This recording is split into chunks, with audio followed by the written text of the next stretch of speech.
It's the Locked On Podcast Network, your team every day.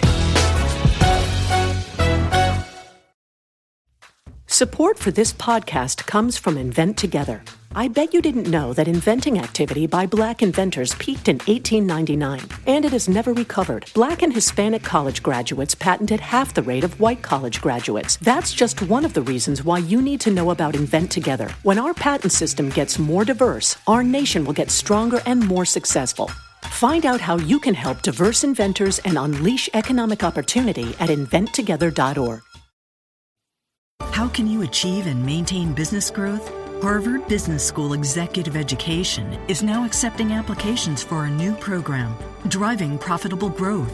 Taking place in Boston from October 25th through the 28th, this program focuses on business expansion and organizational growth strategies that can lead your company into the future. Learn more about this 3-day program for senior leaders by visiting hbs.me/growth. That's hbs.me/growth. You are Locked On Lakers, your daily podcast on the Los Angeles Lakers. Part of the Locked On Podcast Network, your team every day.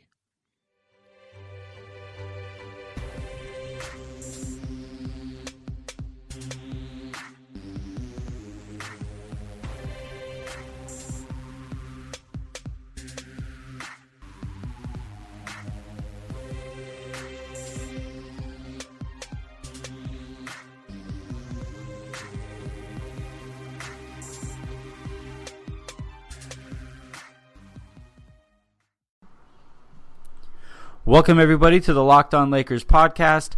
I am Anthony Irwin. I am not joined by Harrison Fagan. Harrison is out tonight. He was celebrating the Lakers' incredible victory over the Chicago Bulls tonight a little bit too hard, so it's past his bedtime. He is not out with us.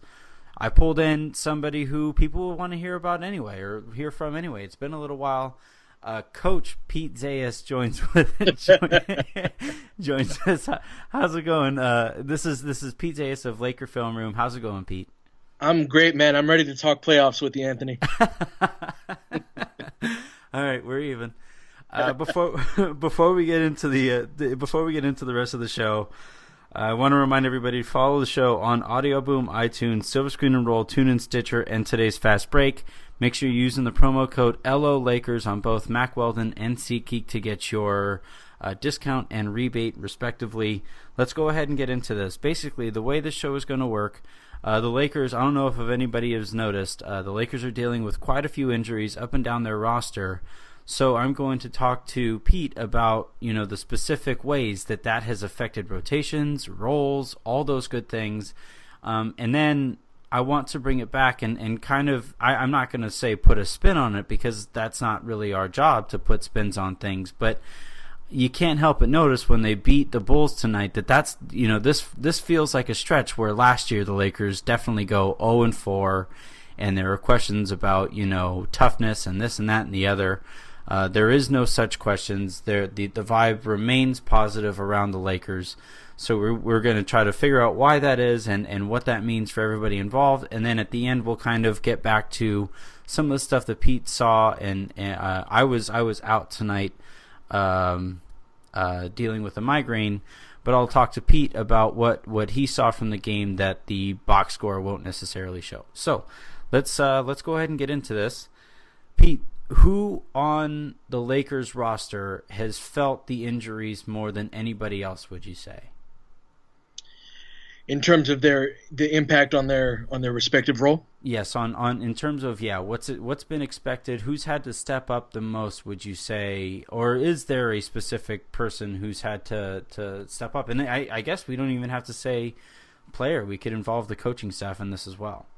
Yeah, the guy who's come to mind for me is Calderon. He came into the team as a guy who was going to knock down shots and wasn't necessarily going to shot create all of that much for you, but he's going to protect the ball, and he's been really negatively affected by being thrown into the starting lineup, in the respect that there isn't a whole lot of shot creation in the starting lineup outside of him.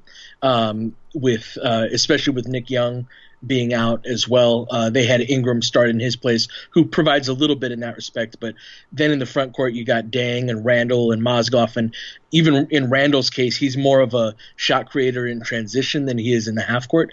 And so Calderon's been turning the ball over. He had coming into this game, he had the highest turnover rate on the team. And I don't think this game helped that as well. He's being put in a position where he's asked to create more plays than he's really capable of at this point. And in a lot of respects, he's more of a glorified shooting guard at this point than he is a point guard, although he can't really defend the position. So even though he went, I think 3 for 4 is what he shot tonight, he had a pretty rough stretch on the court, and the bench has been charged with digging the starters out of double-digit holes multiple times this season. I think this was their 5th or 6th win that they've won while being down, double digits in the first half. So he's the guy that really stands out to me as someone who is being negatively impacted, despite the fact that he's getting playing time. It's not in a role that serves him well. Yeah, I'm looking at the box score again, and yeah, what jumps out to me is Calderon only plays 17 minutes, and in that time was a -16, and plus minus is a flawed stat. It's not a great stat. It's highly based on the guys around him that he's playing with and playing against, but that's not a great sign in a game that the Lakers wind up winning, right? And you kind of look at the bench, and Lou Williams in 28 minutes was a +20. Jordan Clarkson in 34 minutes was a +13. And those are the guys who, you're looking at the kind of backcourt that the Lakers hope to be, to unleash against the teams that they're playing against, even with D'Angelo Russell out. That +13, that +20 is pretty indicative of guys who are in roles that they're comfortable in and continue to be put in a spot where they can be successful in. I don't think there's a scenario in which Jose Calderon was going to be successful as a starting point guard in the NBA this season. Yeah. When you look at the net rating of the starting lineup with Russell in it versus the starting lineup with Calderon in it, and it's a 29-point difference per 100 possessions. So yeah, I mean, not much more needs to be said. Yeah, and this isn't to say that this isn't necessarily a knock on Calderon. It's that this isn't the role that the Lakers anticipated he would play, or this isn't the role that he anticipated he would have to play. These are just the things that happen when injuries occur. Is there anybody else that comes to mind tonight? What again jumps off the screen at me when I'm looking at the box score? Brandon Ingram starts and plays 41 minutes, and I look down the box score, and there's Jimmy Butler playing 40 minutes. It seems like, based on those two things, that Luke Walton was kind of testing his rookie out there, and it's kind of cool to see that he kind of came through in such a test. Yeah, he was tremendous on the defensive end. I mean, his offensive struggles continue. His one make was an impressive make, and it was an and one at the rim, which I don't remember too many of those this season for him, that he finished with his left hand, which has been a struggle for him. There have been what's very encouraging about him is that he will get a step on the defender, and he will get himself into an advantageous position, which not everybody can do. But it'll be nullified by him having to come back to his right on a fairly regular basis. And so of his 1 of 9, the one was very impressive. But on the defensive end, I thought it was his best defensive game of the season. He was the Lakers switched. They switch a lot on a regular basis, but they switched more than they normally do, and they had their communication on the defensive end was much better than I've seen it before, and Ingram was central to that. And even his box score numbers might not show it, but I thought it was a really strong effort, and I think it speaks a lot to his contribution on the defensive end that Luke trusted him in playing the most minutes that any Lakers played in any game this season. Yeah, it's funny when you think of games that kind of launch guys into Rookie of the Year contention, right? Usually you think of it as like a 30-point scoring game, or a triple-double, a big double-double, or a few double-doubles in a row, whatever it might be. you don't normally think of 1 of 9 shooting for 8 points, 3 rebounds, 3 assists, 2 steals, a block. Those aren't the kind of stats that's going to open very many people's eyes. But again, when you consider the fact that he went up against an MVP candidate, and that's what Jimmy Butler has been this year, and held Jimmy Butler to 22 points on 18 shots and 13, Butler gets to the free throw line 15 total times tonight. That's a whole bunch of possessions to get only 22 points. That's the kind of stuff that, won't necessarily get the casual fan all that excited, but Laker fans as a whole should look at that and say, holy cow, this guy is doing this as a rookie. That's impressive. I think that, Laker fans and just basketball fans in general, with all of the media that's available to them, are becoming more sophisticated over time. Absolutely. And I think that a fan with any degree of sophistication, when they watch the games, Brandon Ingram helps the Lakers win. Mm-hmm. And that's before he even really knows what he's doing on the offensive end.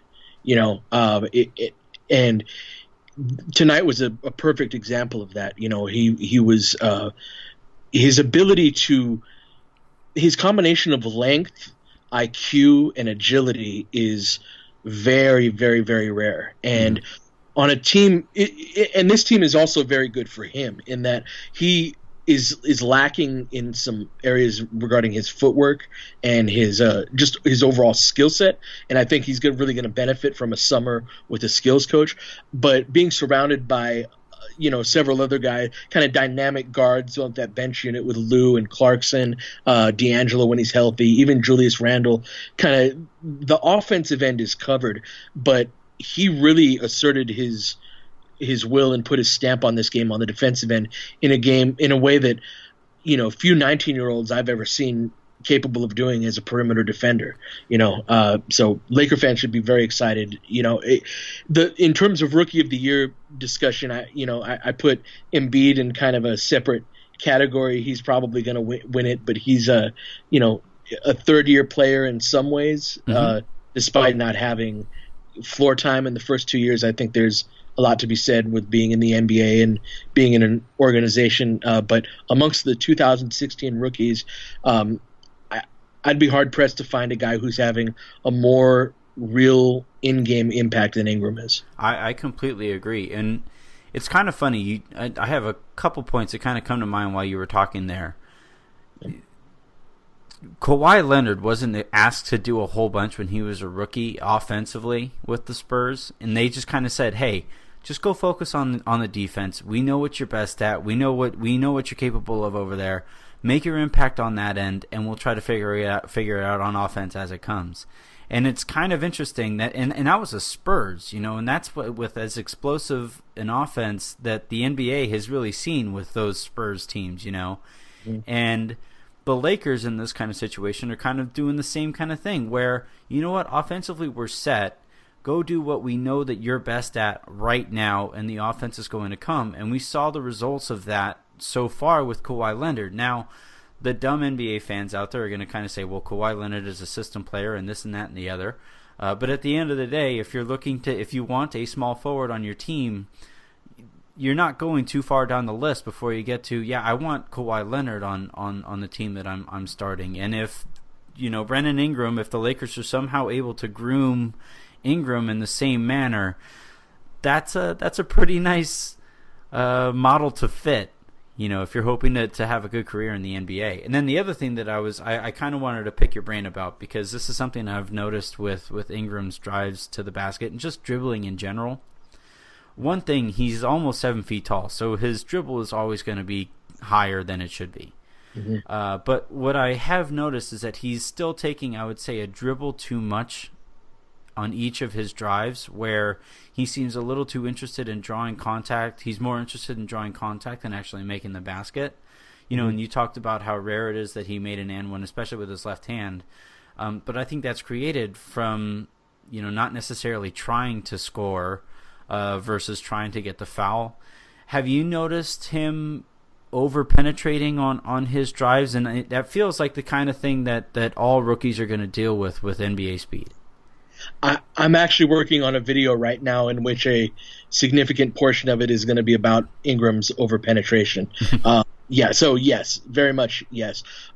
He finds himself in a lot of situations where his misses are matters of decision making rather than it's easy to attribute, maybe when he packs on more weight, he's going to make these shots, or when he gets more experience and more reps. When he gets more experience and more reps, he's going to realize that that's a bad shot and not take it at all. One thing that I'd like to see him develop, and I don't have much expectation for it to happen anytime soon, but when he beats a guy either off of a pick and roll, and his defender goes over the screen, keeping that man on his hip and putting him in jail, so to speak, is the basketball terminology for it. And then keeping him behind him, you see D'Angelo do this pretty well. And then shooting that little mid-range, 10-footer in the paint.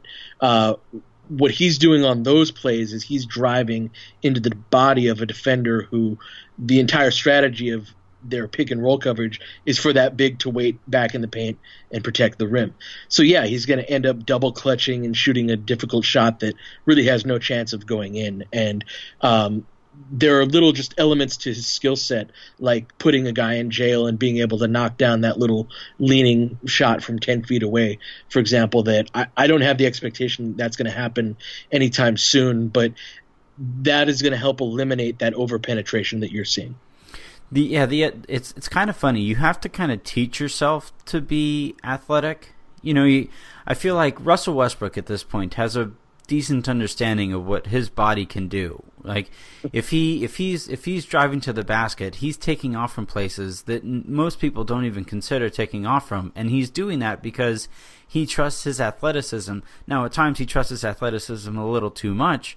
But being able to take off from those places and get up in the air before the defense has time to react is something that athletes, kind of learn as they go along. And I think with Ingram, when I watch him play, I don't think he necessarily trusts how athletic he is.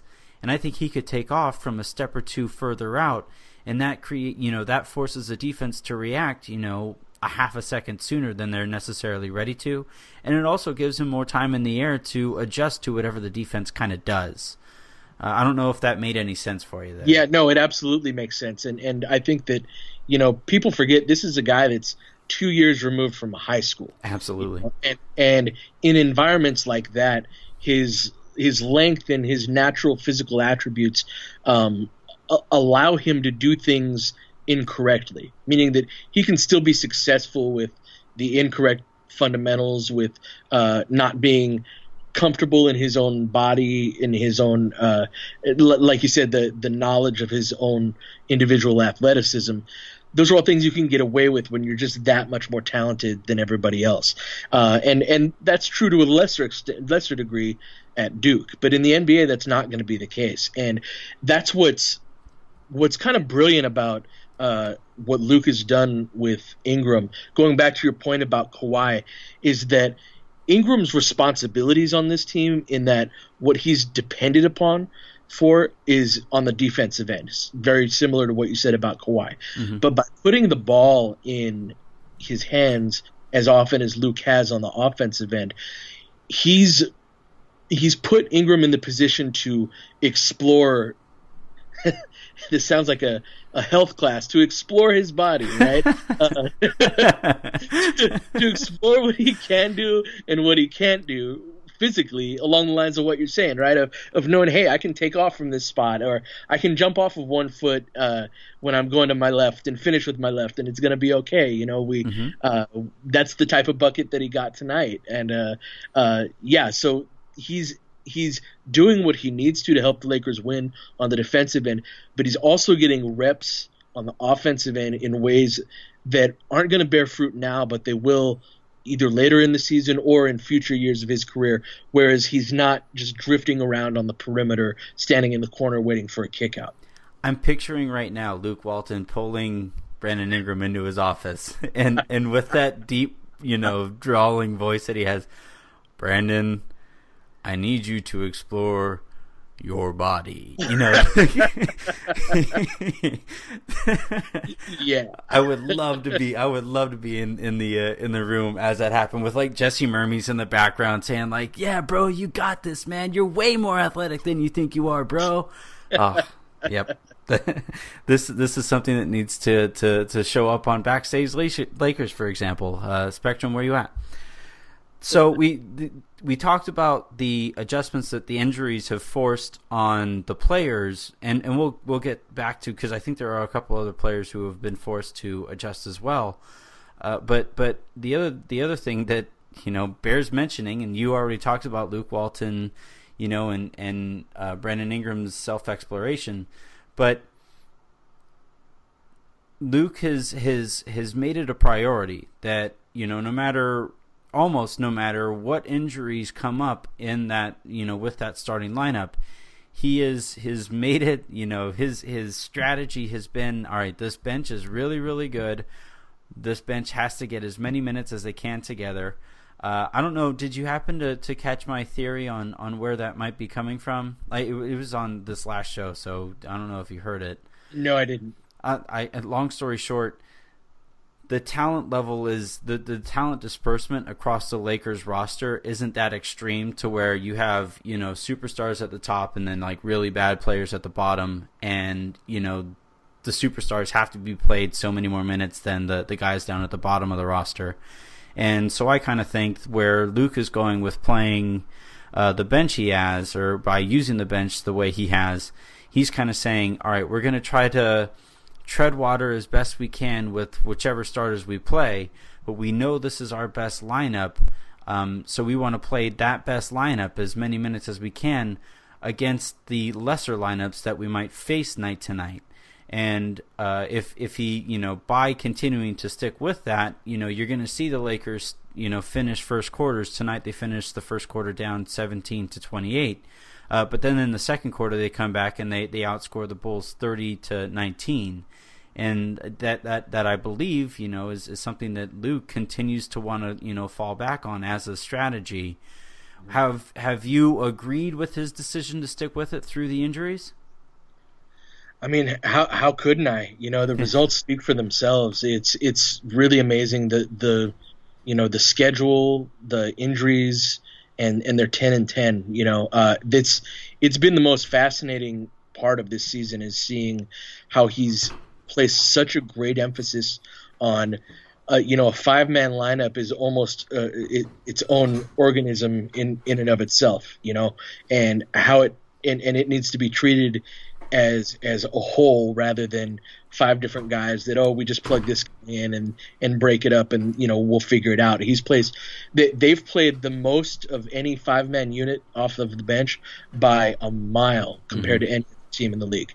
And I'm someone, I place a great priority on trying to learn more about the game as often as I can, and it's something that's been really eye-opening to me. I almost wonder if if other teams and other coaches are going to follow suit in placing this degree of emphasis on the importance of five-man units, to the point where they'll have two, sometimes three guys starting that aren't even really in the rotation. You know what I mean? And you got a Thomas Robinson the other night starting. You've got Calderon or what have you starting when they're not even normally playing. Now, the flip side to that is that he's got to find a better combination with the starters. It's not sustainable to be able to go down, double digits at the end of the first quarter. It's just not. And if they want to continue to have success, I have a great deal of concern about the shot creation that's in the starting lineup right now. But I also don't have great alternatives. My one thing that I'd like to see is Huertas in place of Calderon. But I tweeted out earlier today that Calderon's plays got me thinking about Huertas like an ex, where you just only remember the good parts about it, and you forget how crazy they were.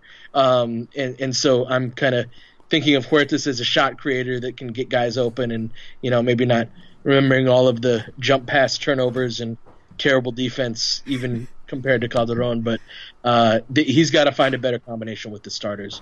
Yeah, I tend to agree. And if Nick Young was set to be out longer than the 2 to 4 weeks that he is, or that the Lakers training staff is predicting that he is going to be, I would say that it's probably time to really start fiddling with does Clarkson start, does Lou Williams start, does whoever, do you kind of break up that bench?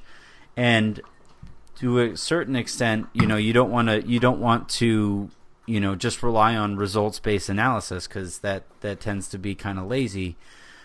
But, and this is weird, we haven't been able to say this over the last couple of years, I trust the Lakers head coach. Yeah.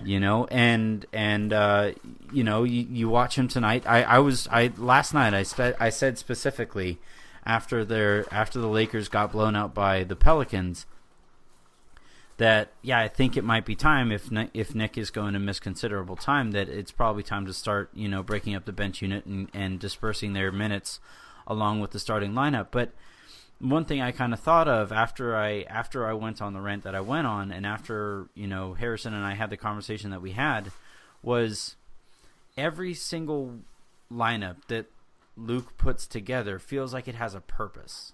It's if the team is giving up a certain kind of shot, he seems to go with the lineup that is able to produce that kind of shot the most consistently. And the one thing I don't think Luke is going to fall victim to is change for the sake of change. You have to let change. You can't just go back to change just because it's just going to work out. I don't see him doing that. And tonight, winning the way they did, kind of goes back to the benefit of not falling victim to desiring change for the sake of change. Yeah, no, he's very, very purposeful in what he does, and even tonight, a lot of us were curious what he was going to do in the starting lineup, and putting Ingram at the 2, it became apparent after the game started that he's replacing Nick Young's defense more than anything. That ability to defend a guy on the way. Isn't that a weird thing? I couldn't help but laugh. Yeah. Yeah. But hey, this is the 2016-17 Lakers, man. It's cats living with dogs, this is 2016 as just summed up, I would say. Yeah. I heard, I don't know if you're a Game of Thrones fan, but I heard today that 2016 was the Ramsey Bolton of years. Yep. So, yeah. Anyhow. So, yeah, man, he's very purposeful in what he does, and I think that he's going to stick with that bench lineup. And that's one of the hardest things to do, is to find this group of 5 really works well together, and the individual pieces matter less than the behavior of the overall group. The one thing that I'd add to that is I thought that Thomas Robinson played really well in Tarek Black's place with that same group of 5. Tonight, Black had a little bit of foul trouble, and Robinson – one thing the Lakers did in this game was that they were more aggressive on the pick and roll in terms of blitzing the pick and roll than they've been in previous games, which isn't something that you can do on a play-by-play basis. But with the foot speed of guys like Randall, Nance, Black to some extent, and Robinson, they can do that from time to time, and I thought it was really effective. So I'm curious to see, one thing that they did in Golden State was they'd get Bogut, Ezeli, and Spates minutes, which it's difficult to get 3 guys minutes at the same position, but I'm curious to see if they're able to do that with Mozgov, Black, and Robinson, who's been playing very well. Yeah, it's great to see, because we had the conversation when the roster was being set before the season started of, well, will Yee stick around? Will Anthony Brown stick around? Who he wound up not, and both those guys wound up not sticking around, and the Lakers wound up going with Robinson. And again, I come back to the fact that everybody on this roster right now serves a purpose. Other than, I guess you could argue Huertas, because Calderon seems to be taking up the bulk of the minutes in D'Angelo Russell's stead. Everybody on the roster serves a purpose, and even Meta World Peace, whose minutes have been laughable this year. Like every time he gets into the game, it's like, okay, yeah, this one's probably over one way or the other.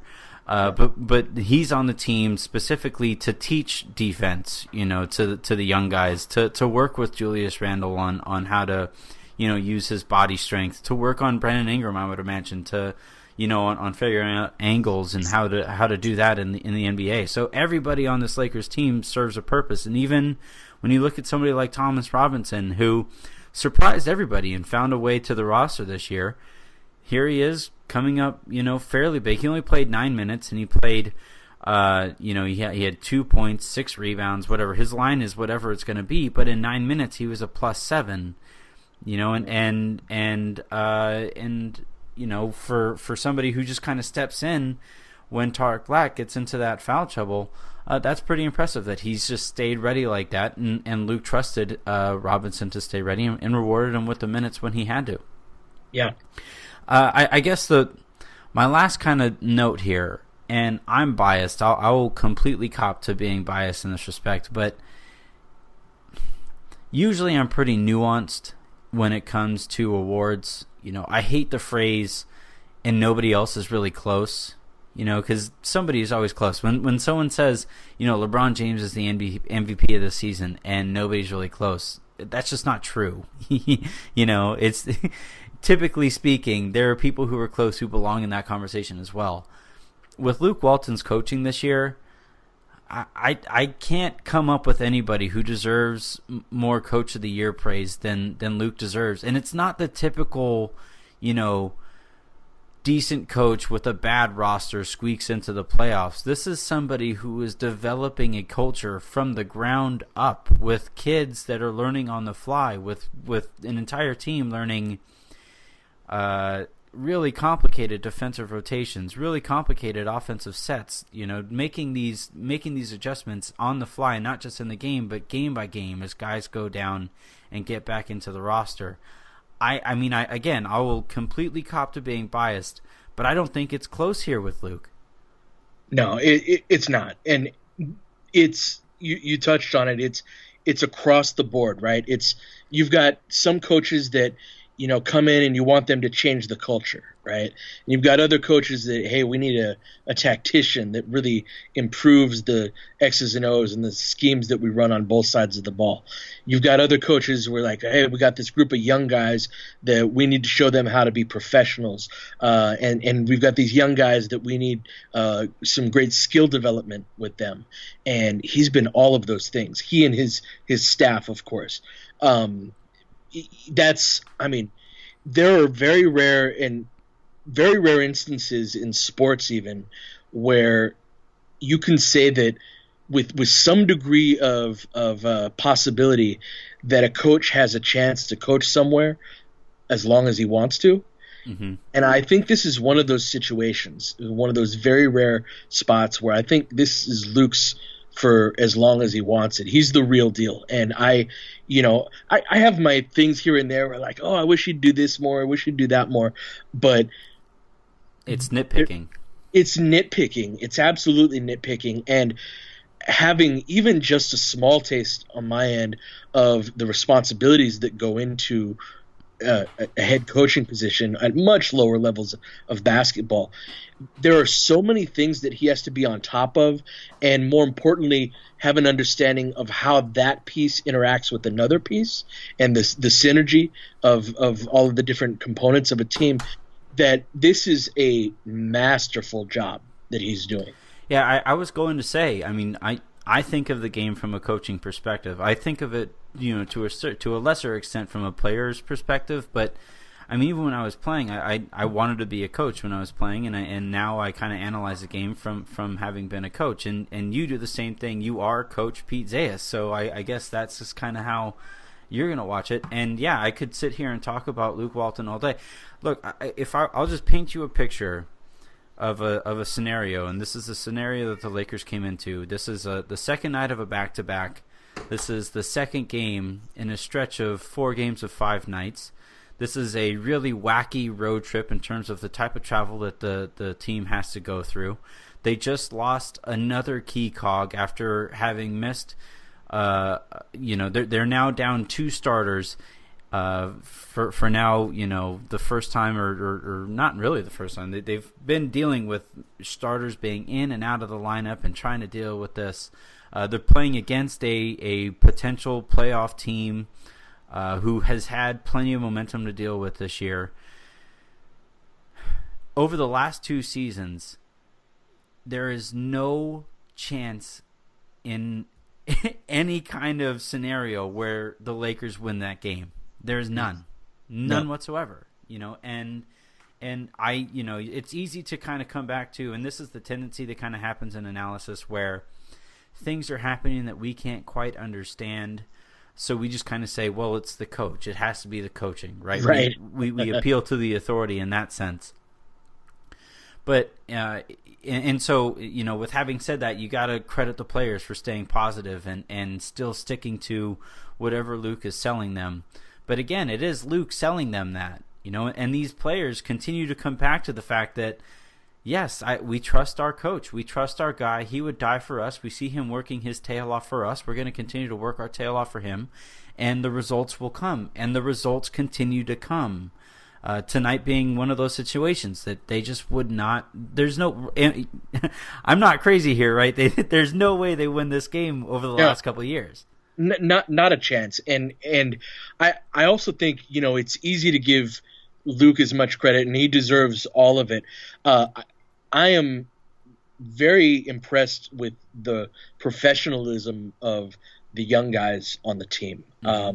There was one thing Luke mentioned in his post-game comments about how they wanted to switch. They wanted to take Julius Randle off of Taj Gibson in this game in terms of as a defensive assignment.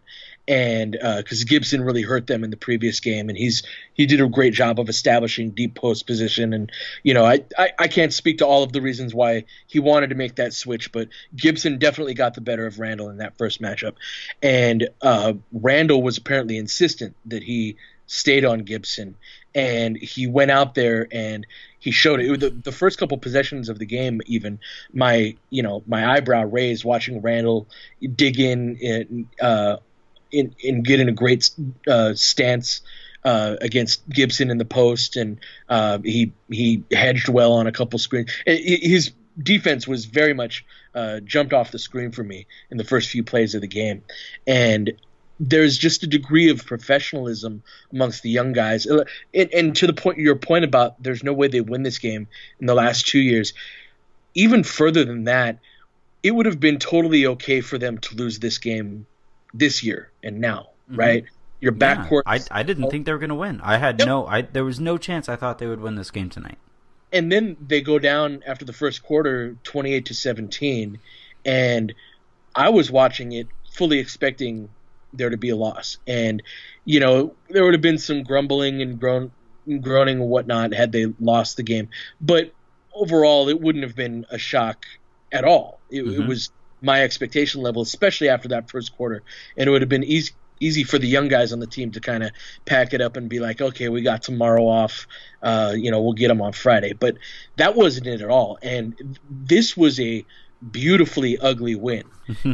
They only shot 8 threes. They turned the ball over a season high 24 times. But they got 60 rebounds against the best rebounding team in the NBA. It was something that if you've got that sort of dedication from your Randalls, your Nances, your Ingrams, your Clarksons, and all of them before the age of 25, when this team hits that, where most of them are in that 25 to 28 window, my goodness, because that professionalism is the component that not every young guy in the NBA has. And I think that the Lakers' young core has it in spades, and I'm just incredibly impressed by it.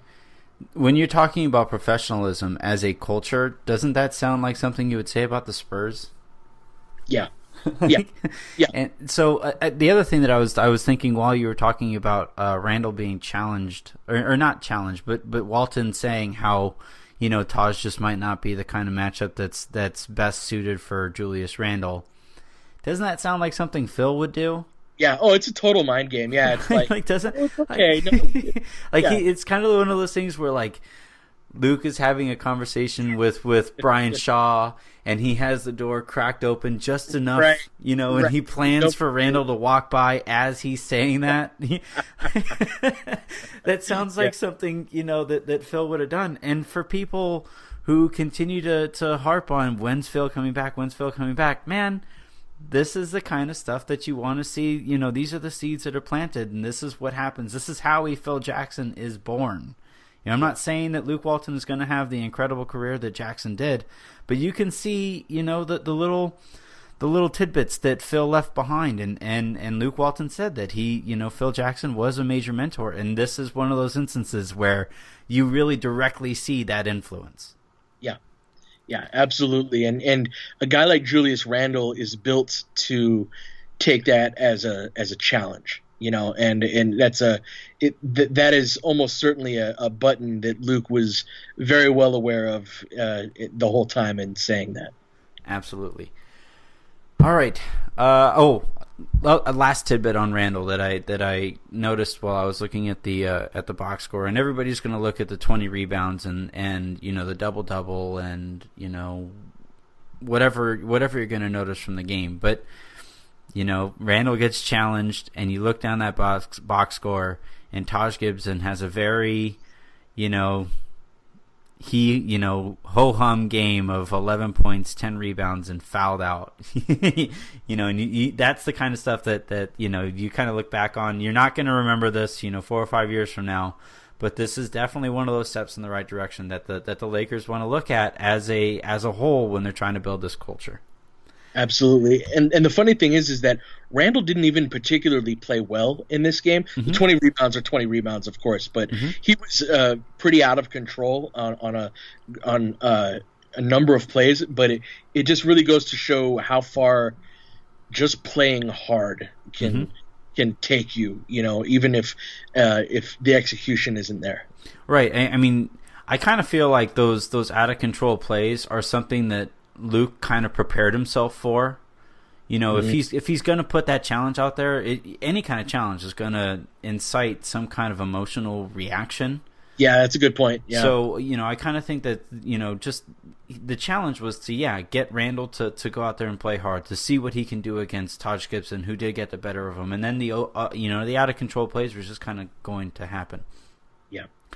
All right, well, this was a lot of fun. It's always a lot of fun. It's always particularly fun when Harrison isn't around to bring down the conversation. But we'll have to challenge Harrison to make the conversation next time.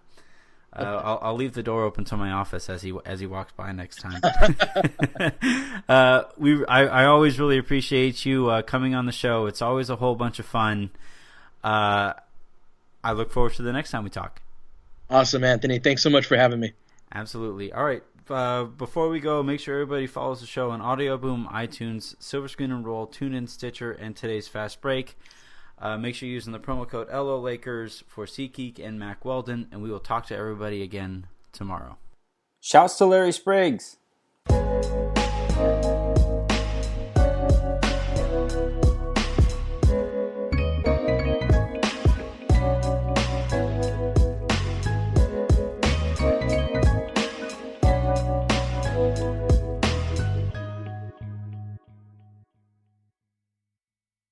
In sports, if you think joy only happens after you win, think again. Just look at some of the world's most successful NBA players. They don't spend all their days grinding away. They take the time to enjoy themselves, like having a Michelob Ultra with friends, because they know that happiness is the key to winning, and that joy is the whole game, not just the end game. Michelob Ultra, 95 calories, 2.6 grams of carbs. It's only worth it if you enjoy it.